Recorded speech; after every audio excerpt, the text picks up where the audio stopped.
माता की। भारत माता की। भारत माता की। थाने सगळाने राम राम। राजस्थान के राज्यपाल हरिभाऊ बागड़े जी, यहां के लोकप्रिय मुख्यमंत्री श्रीमान भजनलाल जी, पूर्व मुख्यमंत्री बहन वसुंधरा राजे जी,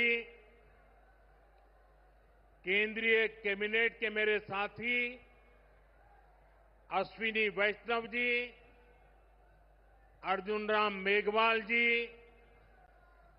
राजस्थान की उप मुख्यमंत्री दिया कुमारी जी, प्रेमचंद जी, राजस्थान सरकार के अन्य मंत्रीगण,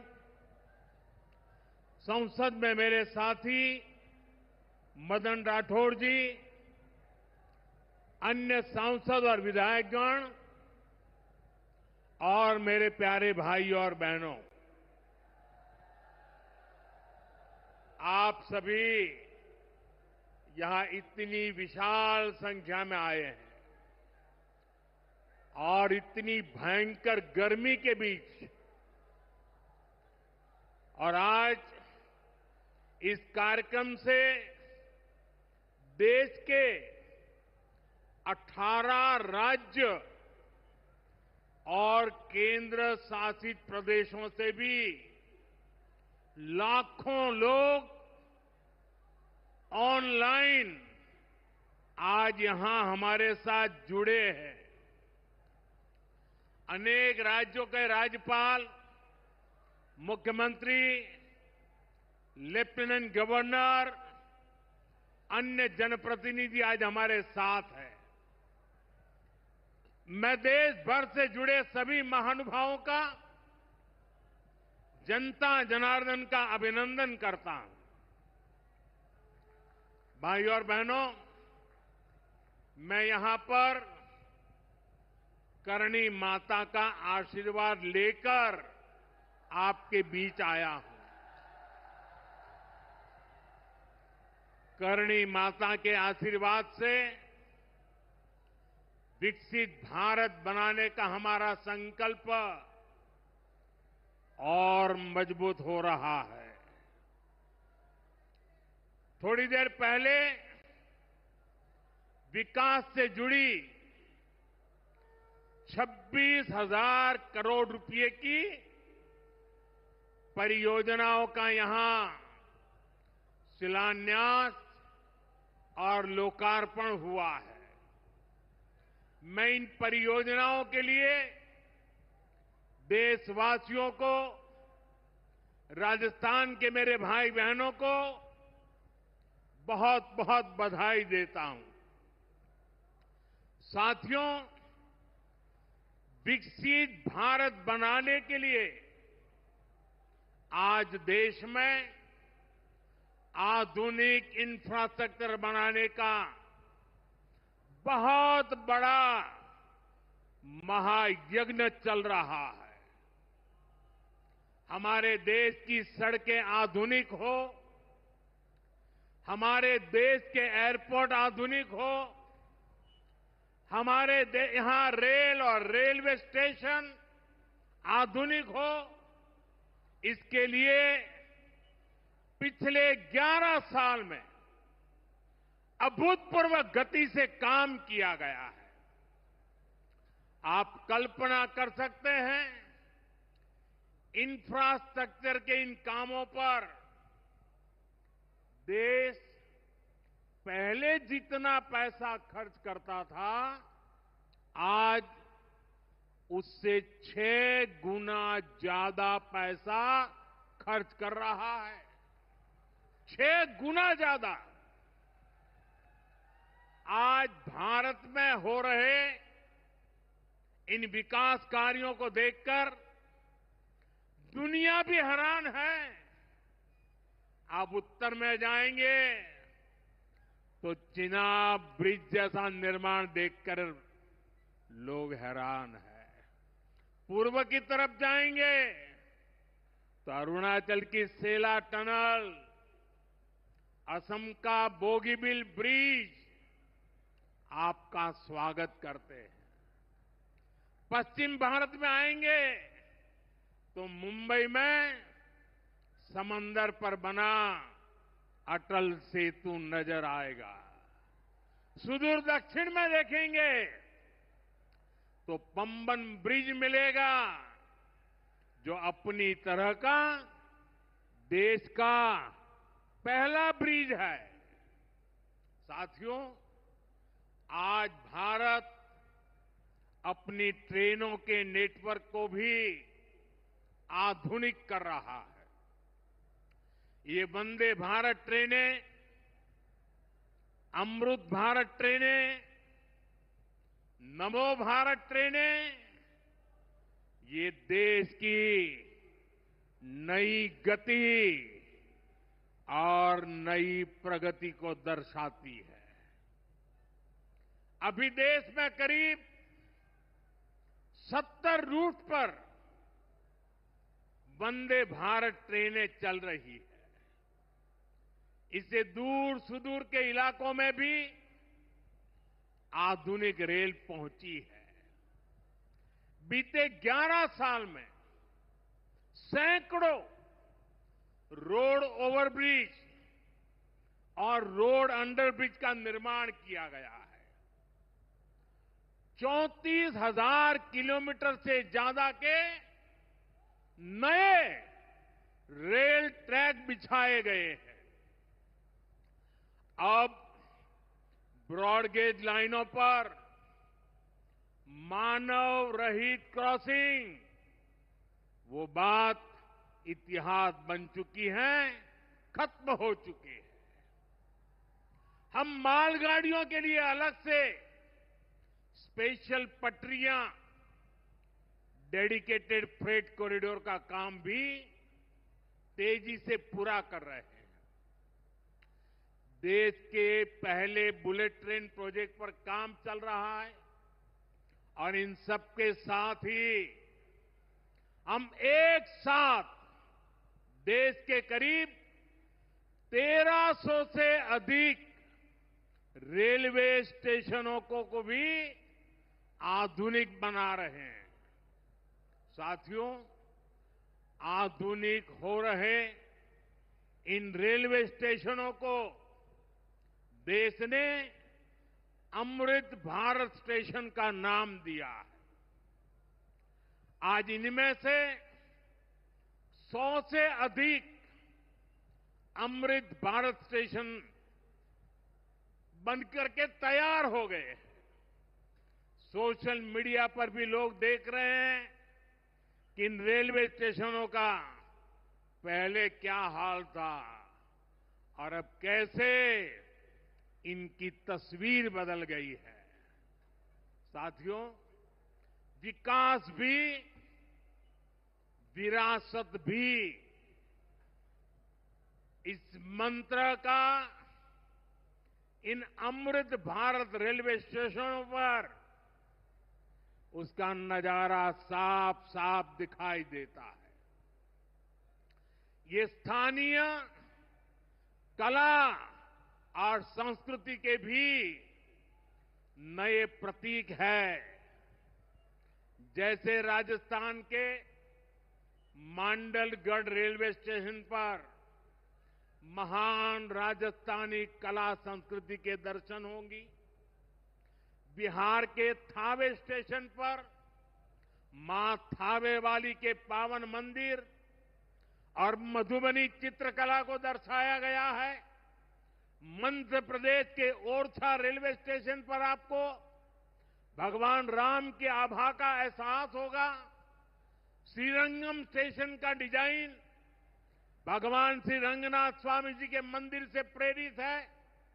गुजरात का डाकोर स्टेशन रणछोड़राय जी से प्रेरित है। तिरुवन्नामलई स्टेशन द्राविड़ वास्तुकला के अनुसार डिजाइन किया गया है। बेगमपट स्टेशन पर आपको काकतीय साम्राज्य के समय का आर्किटेक्चर देखने को मिलेगा। यानी हर अमृत स्टेशन पर आपको भारत की हजारों साल पुरानी विरासत के दर्शन भी होंगे। ये स्टेशन हर राज्य में टूरिज्म को भी बढ़ावा देने के माध्यम बनेंगे, नौजवानों को रोजगार के नए मौके देंगे और मैं उन शहर के नागरिकों को, रेलवे में यात्रा करने वाले पैसेंजर से प्रार्थना करूंगा, ये सारी संपत्ति के मालिक आप हैं। कभी भी वहां गंदगी न हो, इस संपत्ति का नुकसान न हो, क्योंकि आप उसके मालिक हैं। साथियों, इंफ्रास्ट्रक्चर बनाने के लिए जो पैसा सरकार खर्च करती है, वो रोजगार भी बनाता है, व्यापार कारोबार भी बढ़ाता है। जो हजारों करोड़ रुपए सरकार लगा रही है, ये पैसा मजदूर की जेब में जा रहा है, ये दुकानदार को मिल रहा है, दुकान और फैक्ट्री में काम करने वाले लोगों को मिल रहा है। रेत, बजरी, सीमेंट, ये सारी चीजें ढोने वाले ट्रक, टेम्पो चलाने वालों को भी इससे फायदा होता है। और जब ये इंफ्रास्ट्रक्चर बनकर तैयार हो जाता है, तो फिर अनेक गुना और फायदे होते हैं। किसान की उपज कम कीमत में बाजार तक पहुंचती है, वेस्टेज कम होती है, जहां सड़कें अच्छी होती हैं, नई ट्रेनें पहुंचती हैं, वहां नए उद्योग लगते हैं, पर्यटन को बहुत बढ़ावा मिलता है। यानी इंफ्रास्ट्रक्चर पर लगने वाले पैसे से हर परिवार का, खास तौर पर हमारे नौजवानों का सबसे अधिक फायदा होता है। साथियों, इंफ्रास्ट्रक्चर पर जो काम हो रहा है, उसका हमारे राजस्थान को भी बड़ा लाभ मिल रहा है। आज राजस्थान के गांव-गांव में अच्छी सड़कें बन रही हैं, बॉर्डर के इलाकों में भी शानदार सड़कें बन रही हैं। इसके लिए बीते 11 साल में अकेले राजस्थान में करीब 70,000 करोड़ रुपए खर्च किए गए हैं। राजस्थान में रेलवे के विकास के लिए भी केंद्र सरकार इस साल करीब 10,000 करोड़ रुपए खर्च करने जा रही है। ये 2014 से पहले की तुलना में 15 गुना अधिक है। अभी थोड़ी देर पहले ही यहां से मुंबई के लिए एक नई ट्रेन को हरी झंडी दिखाई गई है। आज ही कई इलाकों में स्वास्थ्य, जल और बिजली से जुड़ी योजनाओं का शिलान्यास और लोकार्पण हुआ है। इन सारे प्रयासों का लक्ष्य है हमारे राजस्थान के शहर हो या गांव तेजी से उन्नति की ओर बढ़ सके। राजस्थान के युवाओं को उनके शहर में ही अच्छे अवसर मिल सके। साथियों, राजस्थान के औद्योगिक विकास के लिए भी डबल इंजन सरकार तेजी से काम कर रही है। अलग अलग सेक्टर्स के लिए यहां भजनलाल जी की सरकार ने नई औद्योगिक नीतियां जारी की है। बीकानेर को भी इन नई नीतियों का लाभ मिलेगा।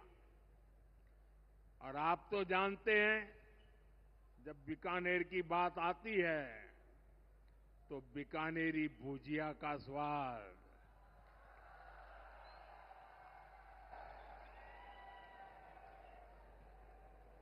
और बीकानेरी रसगुल्लों की मिठास,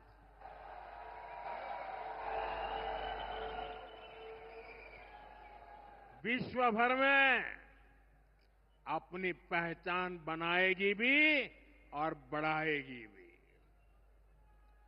राजस्थान की रिफाइनरी का काम भी अंतिम चरण में है। इससे राजस्थान पेट्रोलियम आधारित उद्योगों का प्रमुख हब बनेगा। अमृतसर से जामनगर तक जो 6 लेन का इकोनॉमिक कॉरिडोर बन रहा है, वो राजस्थान में श्रीगंगानगर, हनुमानगढ़, बीकानेर, जोधपुर, बाड़मेर और जालोर से गुजर रहा है। दिल्ली मुंबई एक्सप्रेसवे का काम भी राजस्थान में लगभग पूरा हो गया है। कनेक्टिविटी का ये अभियान राजस्थान में औद्योगिक विकास को नई ऊंचाई पर ले जाएगा। साथियों, राजस्थान में पीएम सूर्यघर मुफ्त बिजली योजना भी तेजी से आगे बढ़ रही है। इस योजना से राजस्थान के 40,000 से ज्यादा लोग जुड़ चुके हैं। इससे लोगों का बिजली बिल 0 हुआ है और लोगों को सोलर बिजली पैदा करके कमाई का नया रास्ता भी मिला है। आज यहां बिजली से जुड़े कई प्रोजेक्ट का शिलान्यास और लोकार्पण हुआ है। इनसे भी राजस्थान को और ज्यादा बिजली मिलेगी। बिजली का बढ़ता उत्पादन भी राजस्थान में औद्योगिक विकास को नई गति दे रहा है। साथियों, राजस्थान की ये भूमि रेत के मैदान में हरियाली लाने वाले महाराजा गंगा सिंह जी की भूमि है। हमारे लिए पानी का क्या महत्व है, यह इस क्षेत्र से बेहतर भला कौन जानता है। हमारे बीकानेर, श्रीगंगानगर, हनुमानगढ़, पश्चिम राजस्थान के ऐसे अनेक क्षेत्रों के विकास में पानी का बहुत बड़ा महत्व है। इसलिए एक तरफ हम सिंचाई परियोजनाओं को पूरा कर रहे हैं और साथ ही नदियों को जोड़ रहे हैं। पार्वती, काली सिंध, चंबल लिंक परियोजना से राजस्थान के अनेक जिलों को लाभ होगा। यहां की धरती, यहां के किसानों को फायदा होगा। साथियों,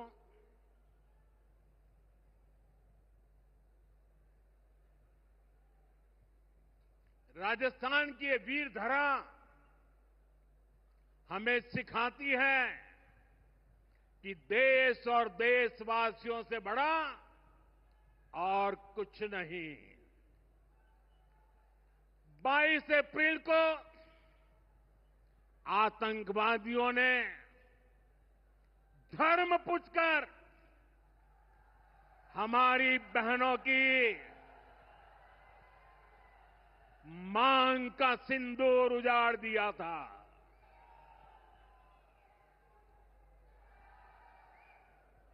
वो गोलियां पहलगाम में चली थी, लेकिन उन गोलियों से 140 करोड़ देशवासियों का सीना छलनी हुआ था।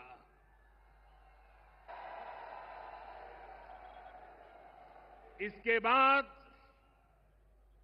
हर देशवासी ने एकजुट होकर संकल्प लिया था कि आतंकवादियों को मिट्टी में मिला देंगे, उन्हें कल्पना से भी बड़ी सजा देंगे। आज आपके आशीर्वाद से, देश की सेना के शौर्य से हम सब उस प्रण पर खरे उतरे हैं। हमारी सरकार ने तीनों सेनाओं को खुली छूट दे दी थी।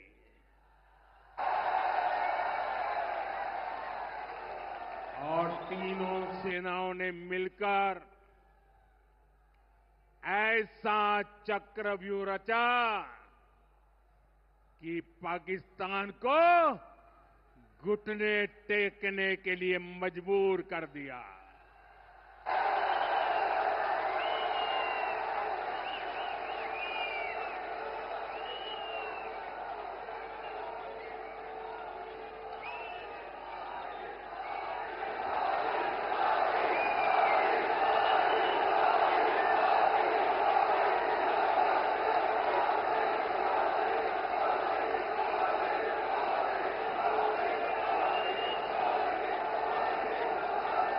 साथियों, 22 तारीख के हमले के जवाब में हमने 22 मिनट में आतंकियों के 9 सबसे बड़े ठिकाने तबाह कर दिए।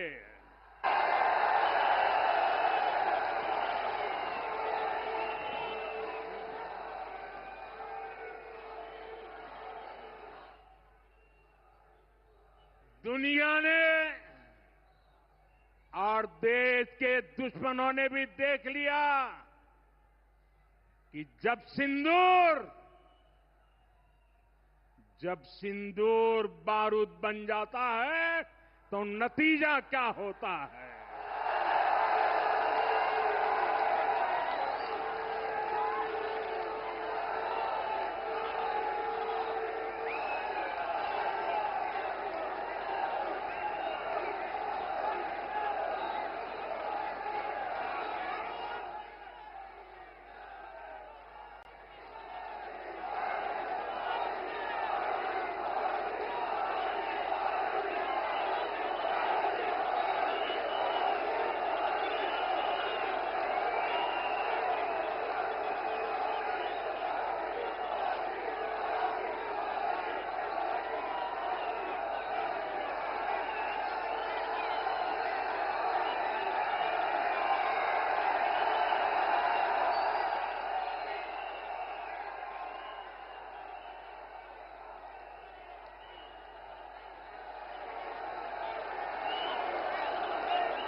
वैसे साथियों,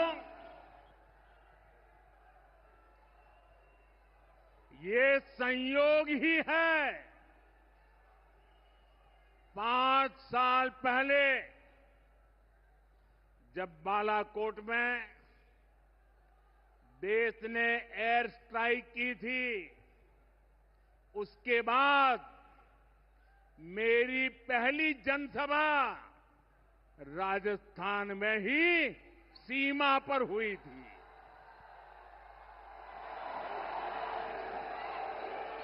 वीर भूमि का ही ये तप है कि ऐसा संयोग बन जाता है।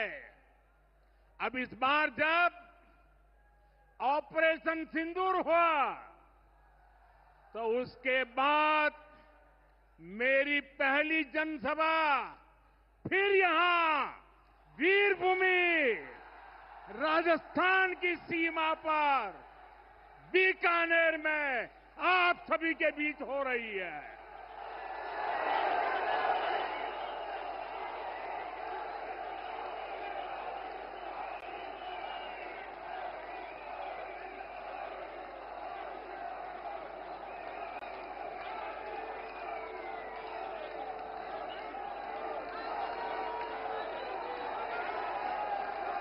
साथियों, चूरू में मैंने कहा था, एयर स्ट्राइक के बाद मैं आया था, तब मैंने कहा था, सौगंध मुझे इस मिट्टी की, मैं देश नहीं मिटने दूंगा, मैं देश नहीं झुकने दूंगा।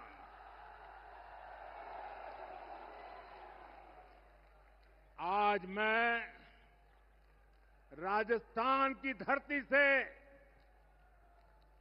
देशवासियों से बड़ी नम्रता के साथ कहना चाहता हूं, मैं देश के कोने कोने में जो तिरंगा यात्राओं का हुजूम चल रहा है,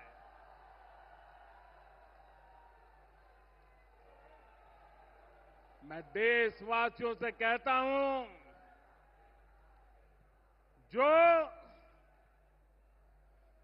जो सिंदूर मिटाने निकले थे, जो सिंदूर मिटाने निकले थे, उन्हें मिट्टी में मिलाया है।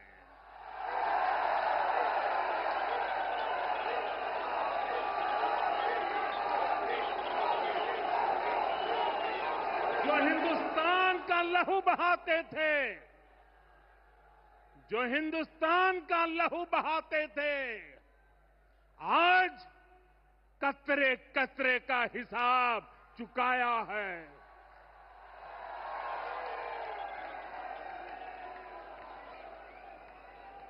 जो सोचते थे भारत चुप रहेगा, आज वो घरों में डूब डूब के पड़े हैं।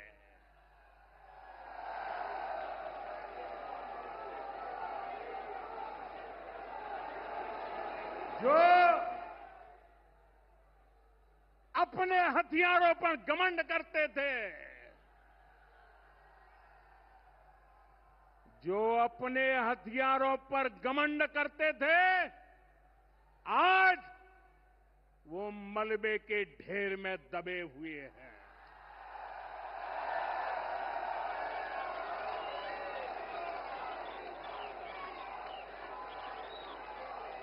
मेरे प्यारे देशवासियों, ये शोध प्रतिशोध का खेल नहीं, ये शोध प्रतिशोध का खेल नहीं, ये न्याय का नया स्वरूप है।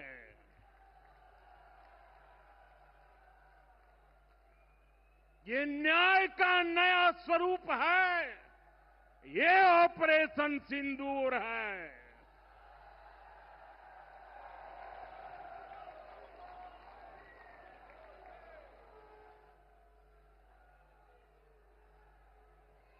ये सिर्फ आक्रोश नहीं है, ये सिर्फ आक्रोश नहीं है, ये समर्थ भारत का रौद्र रूप है।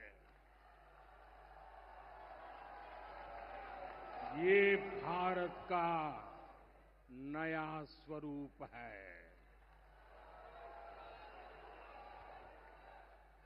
पहले घर में घुसकर किया था वार, पहले घर में घुसकर किया था वार, अब सीधा सीने पर किया प्रहार है।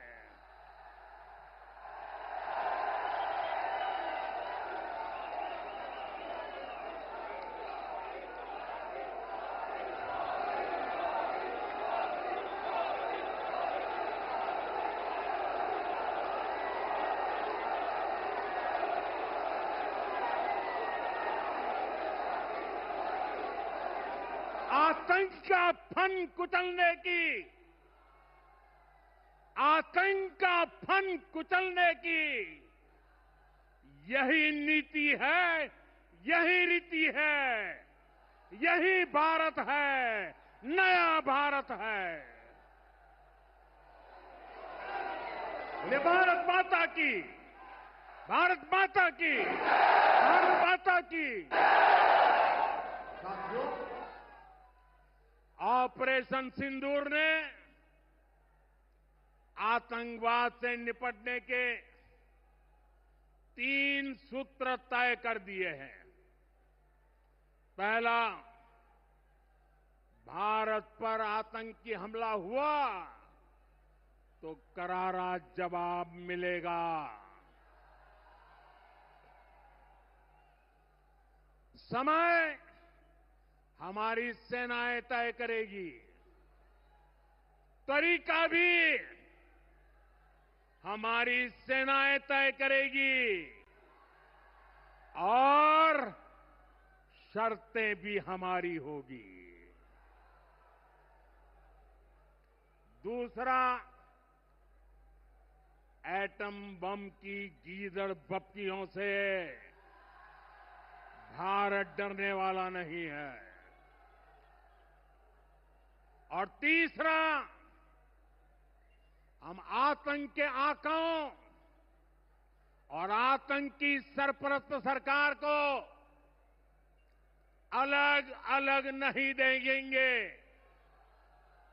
उन्हें अलग अलग नहीं देखेंगे, उन्हें एक ही मानेंगे। पाकिस्तान का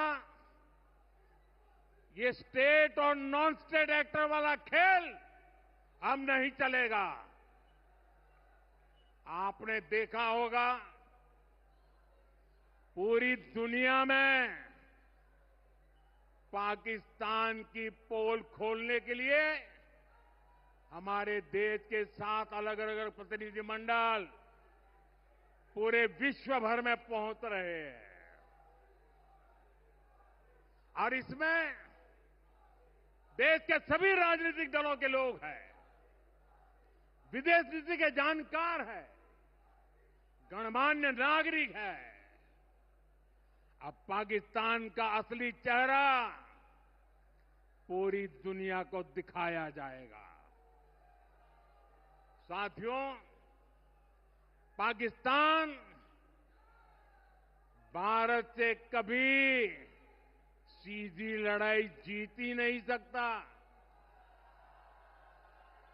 जब भी सीधी लड़ाई होती है तो बार बार पाकिस्तान को मुंह की खानी पड़ती है।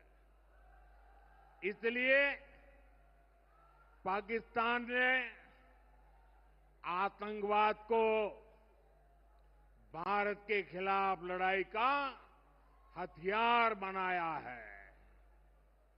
आजादी के बाद पिछले कई दशकों से यही चला आ रहा था। पाकिस्तान आतंक फैलाता था, निर्दोष लोगों की हत्याएं करता था, भारत में डर का माहौल बनाता था। लेकिन पाकिस्तान एक बात भूल गया, अब मां भारती का सेवक मोदी यहां सीना तान कर खड़ा है।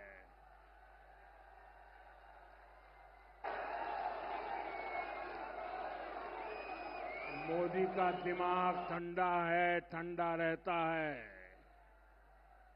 लेकिन मोदी का लहू गर्म होता है।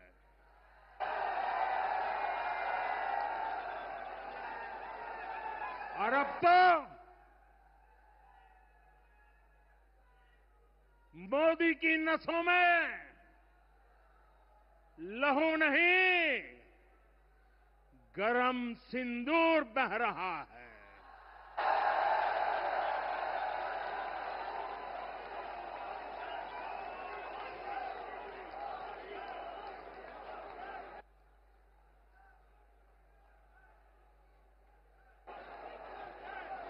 अब भारत ने दो टूक साफ कर दिया है।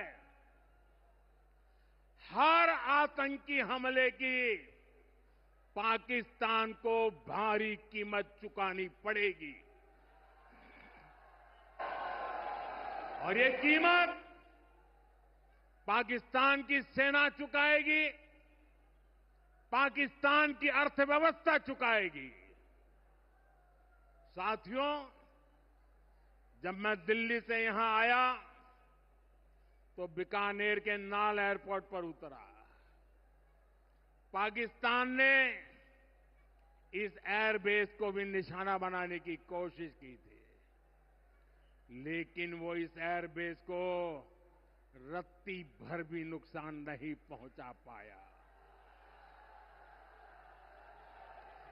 और वहीं यहां से कुछ ही दूर सीमा पार पाकिस्तान का रहीम यार खान एयरबेस है। पता नहीं आगे कब खुलेगा। आईसीयू में पड़ा है।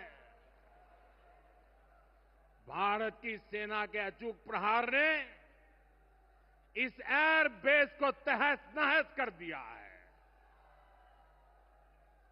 साथियों, पाकिस्तान के साथ न ट्रेड होगा न टॉक।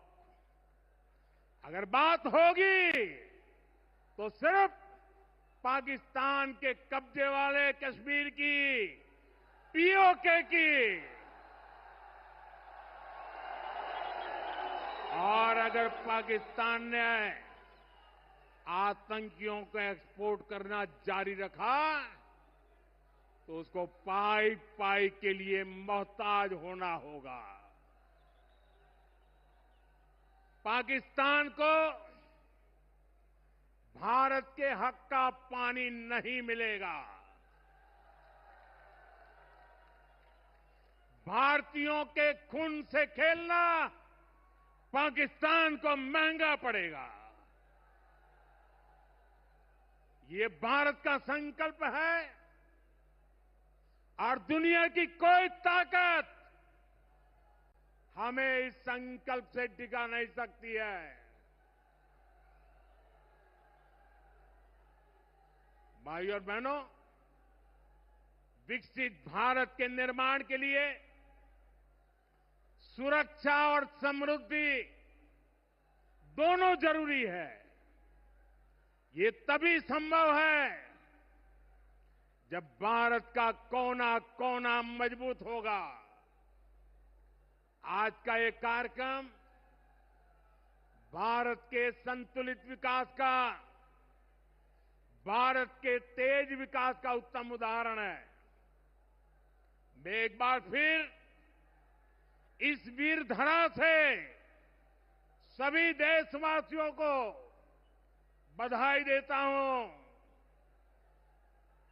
मेरे साथ बोलिए, दोनों मुट्ठी बंद करके पूरी ताकत से बोलिए, भारत माता की, भारत माता की, भारत माता की।